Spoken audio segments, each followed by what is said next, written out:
Bonne année! Ça change du traditionnel coucou. On se retrouve après une certaine absence. Je pense que j'ai pas fait de vidéo pendant 2 voire 3 semaines. Mais pour tout vous dire, c'est pas l'envie qui m'en manquait. Parce que j'avais des idées de vidéos et tout. Et finalement, je l'ai pas concrétisé parce que... Autant le dire. euh, Quand je suis en vacances, je pense plus à rien. Et j'ai un peu de mal à... Enfin, je pense plus à rien. C'est pas que je pense plus à rien, mais disons que je veux juste profiter en fait de mon moment de vacances, surtout que j'étais avec ma famille simplement et bah je pense pas à filmer. En fait, je pensais à faire des vlogs par exemple pour mes résolutions et tout ça et en fait, je me suis rendu compte à chaque fois que fin de journée, j'avais pas filmé, même ne serait-ce qu'un tout petit peu et bah voilà, c'est les vacances sont passées et me voilà assis. Et du coup, je me suis dit, on va essayer de reprendre tout en douceur. J'espère que vous m'excuserez du coup bah, pour cette absence. J'espère que vous comprenez également que quand je suis en vacances, bah voilà, il faut que je me rende à l'évidence. Ça sert à rien que j'essaye de filmer, j'y arriverai pas, j'y arrive pas. Et peut-être qu'un jour ça viendra, peut-être qu'un jour le déclic viendra tout seul, mais là pour le moment c'est pas le cas. Je prends pas le pli, donc on va essayer de faire en sorte que cette année ce soit un tout petit peu différent. On va essayer, d'accord? Mais bon, ce n'est pas une vidéo résolution. Comme vous l'avez vu dans le titre, on va commencer en douceur avec un book haul euh, semi-conséquent. En fait, il est gros, mais c'est parce que les livres sont gros. Vous voyez ce que je veux dire? En fait, j'en ai pas fait en novembre parce que j'en avais genre un voire deux de livres. Je trouvais pas ça très nécessaire du coup. Sauf qu'en décembre, bien, j'ai reçu quand même quelques livres parce que bah, mes amis, ma famille, Père Noël, c'est que j'aime les livres et bien ça me gâte beaucoup. C'est tout. Donc allons-y. Déjà, j'ai reçu 2 BD. On va commencer par les graphiques. Tout d'abord, j'ai reçu le tome 4 de La Rose écarlate de Patricia Lifang aux éditions Delcourt. J'aime La Rose écarlate, je trouve les dessins vraiment très jolis. J'ai hâte un peu de voir un peu comment ça va continuer parce que c'est vrai que le tome 3 me semblait un peu lent et on tournait un peu autour du pot. Maintenant, je pense que la fin du tome 3 amène sur quelque chose d'un peu plus pepsant et là, ça va être dépoté à mon avis. Donc, pour ceux qui savent pas, c'est un roman, une BD de KPDP sur une super-héroïne qui va se cacher pour sauver les plus pauvres. Enfin, en tout cas, essayer de venger tout d'abord son père, c'est d'abord la politique principale. Donc, voilà. Et ensuite, on a Echo, le tome 8, il me semble, oui, de Arleston et Barbucci, donc aux éditions Soleil. Echo, j'adore, je trouve ça vraiment hyper chouette. Maintenant, je pense qu'il faut pas les lire, enfin, en tout cas, pour ma part, en tout cas, je ne dois pas les lire à l'un à la suite de l'autre, enfin, les enchaîner simplement parce que bah, ça reste des enquêtes assez, pas répétitives, mais au final, ça n'avance pas des tonnes et je pense que j'éprouverais un sentiment de lassitude si j'en lisais 3-4 à la suite. Maintenant, c'est hyper drôle, hyper satisfaisant et voilà. Donc, on suit ici la fourmi, je pense qu'elle s'appelle. Oui, fourmi Gratule. Qui va se retrouver transportée dans un autre monde, le monde de Echo, qui est un monde miroir par rapport au nôtre, avec qui est globalement le même, mais avec sa mythologie, on va dire. Voilà, c'est ça. Donc, au lieu que ce soit des bus qui passent, eh bien, ce sont des créatures, etc. Enfin bref, c'est vraiment pas mal. Il y a une espèce de religion également qui ressemble à à la religion catholique et avec son espèce de Vatican. Enfin bref, vous voyez un peu le topo et c'est vraiment hyper chouette. Et d'ailleurs, dans le tome d'avant, je pense que c'était celui-là, on en apprenait beaucoup, beaucoup d'ailleurs sur la famille de fourmis ainsi que cette religion un petit peu spéciale. Voilà, je vous en dis pas plus, mais c'est chouette et c'est sans, entre guillemets, prise de tête. Voilà, et maintenant pour faire la transition entre les livres et les graphiques, eh bien, quoi de neuf que des livres graphiques. Donc c'est Heartstopper de Alice Oseman aux éditions Hachette. Merci à mes amis, enfin à mon ami qui me les a offerts, je suis hyper heureuse. Donc c'est Heartstopper, je pense que maintenant tout le monde quasiment connaît de par la série Netflix aussi, mais aussi ça a fait un énorme buzz parmi la boucosphère, on va dire. Donc il s'agit de deux jeunes hommes du lycée, Nick et Charlie. Je pense que Charlie sait qu'il est homosexuel et Nick, bah voilà, il pense qu'il est hétérosexuel parce que je pense que dans notre société, en tout cas pour les adolescents de nos jours, partent de la postérité, enfin du fait qu'ils sont hétérosexuels vu qu'on a été éduqués plus ou moins comme ça. C'est pas une critique, hein. Enfin voilà, c'est comme ça.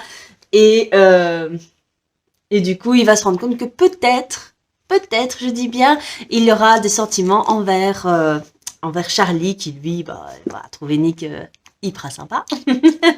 Donc voilà, c'est un peu... En fait, les dessins ne m'attiraient pas du tout au début. Je les trouvais... Non, c'était pas mon style, voilà. Je vais pas faire de critiques sur les dessins, je suis une bille en dessin, donc voilà. Mais c'était pas du tout mon style, parce que voilà, moi je préfère les styles... éco, voire manga, donc même si dans les mangas évidemment il y a tous les styles, dans les BD également, et les goûts et les couleurs, vous savez, on ne s'y refait pas. Donc voilà, au début les dessins ne me plaisaient pas, mais à force d'entendre des avis positifs, vous savez, à la fin on se fait moutonner, et je me suis fait moutonner, je l'ai mis dans ma wishlist. Une de mes amies m'a entendu et me l'a offert en version collector, je suis hyper heureuse. Donc je vais pouvoir les lire, à mon avis ça va se lire hyper facilement, ça va être hyper doudou, donc j'ai envie. Et puis après je me mettrai la série, parce qu'il le faut, hein, il faut pas déconner.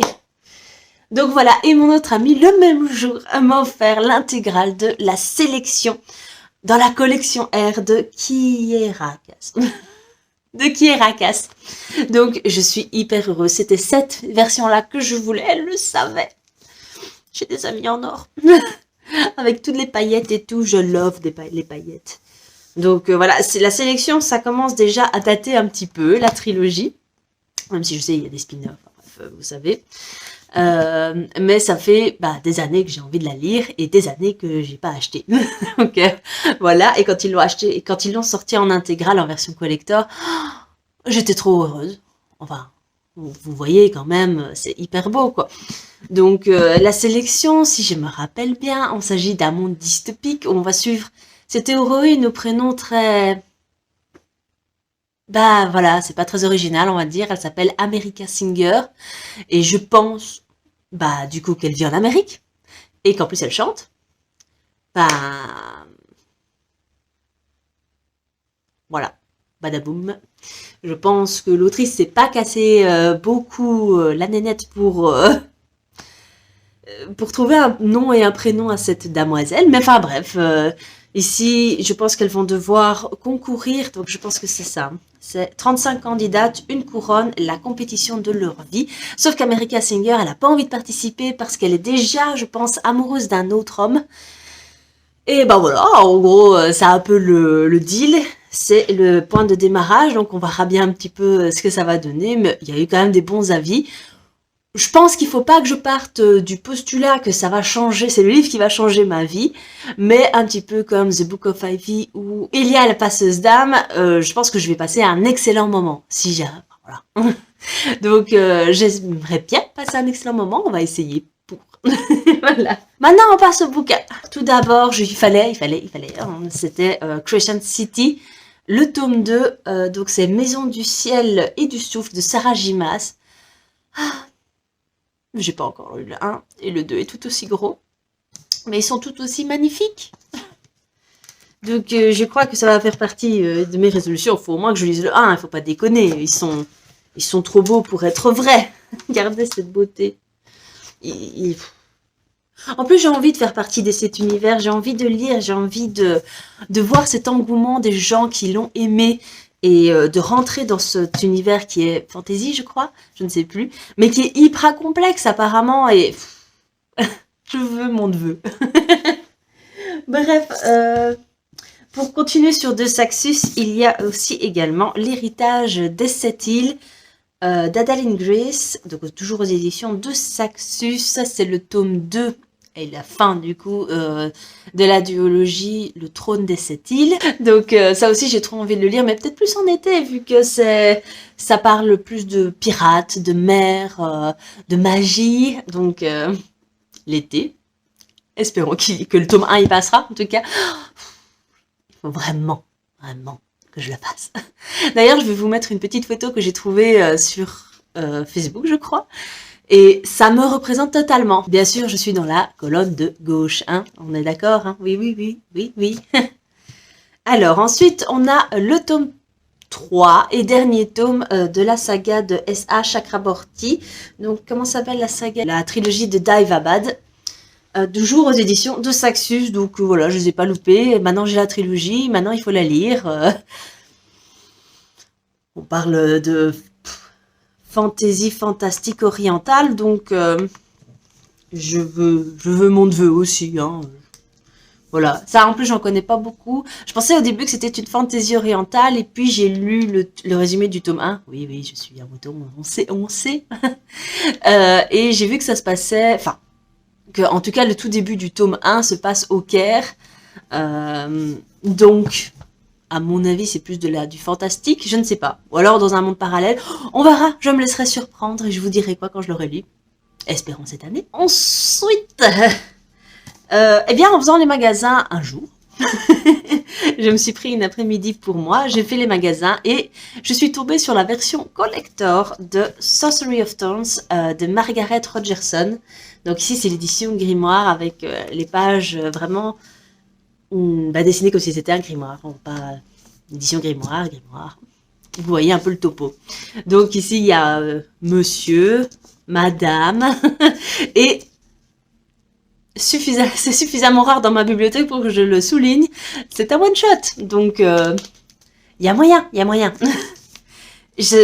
Sorcery of Thorns, ça fait hyper longtemps, enfin, ça fait au moins 1 an que j'ai envie de l'acheter. Et quand il est sorti en version grimoire, j'étais là, je l'achète ou pas, je le précommande ou pas. Finalement, je l'avais pas fait parce que voilà, je pense que mes sous passent déjà la blinde dans de Saxus. Et même de Saxus, j'ai décidé d'arrêter un petit peu, je finis mes sagas, on va dire. Et le reste, ben, peut-être que quand ça reviendra ou quoi, ou quand j'aurai un peu vidé ma balle, ça reviendra. Donc, voilà. Mais ici, je me dis, il est là. Je vais pas non plus le laisser passer, quoi. Hein, on va pas déconner. Il était là, il était beau. Mais t'as encore rien acheté ce mois-ci. Oui, les excuses sont bonnes, hein, on va dire.